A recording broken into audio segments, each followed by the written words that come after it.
Satyanarayana TV5 తో మాట్లాడదలుచుకోలేదు. Close friend ఉండే, నా కొడుకు మాదిరి ఉండే, బాధ పెట్టిండు.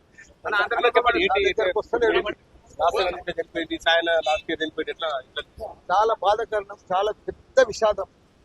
మాకు బీఆర్ఎస్ పార్టీకి తీరని లోటు. అసలు ఎవ్వరు కూడా ఆ లోటు భర్తీ చేయలేరు. ఎందుకంటే ఆరు సార్లు ఎమ్మెల్యే అయి మా కంటోన్మెంట్ అన్ని రకాలు కూడా అభివృద్ధి చేసిండు. వినలేని విధంగా కంటోన్మెంట్లో అన్ని రకాలు కూడా అభివృద్ధి చేసిండు.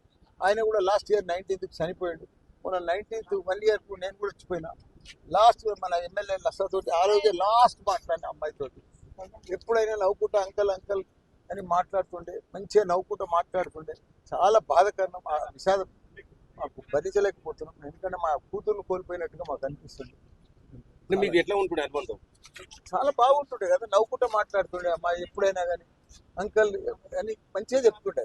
ప్రతి ప్రోగ్రామ్ కూడా మంచిగా చేస్తుండే, మంచిగా షార్ప్గా చేస్తుండే పని. అంటే మంచి భవిష్యత్తు ఉన్న అమ్మాయి చనిపోవడం, చిన్న ఏజ్లా పెద్ద భవిష్యత్తు ఉన్న ఫ్యూచర్ మంచిగా ఉండే అమ్మాయి 26 ఏళ్ళకే ఎమ్మెల్యే అయింది. 2.5 months ఉంది. అది ఎక్కువ దినాలు నిలవదు. అదే బాధ.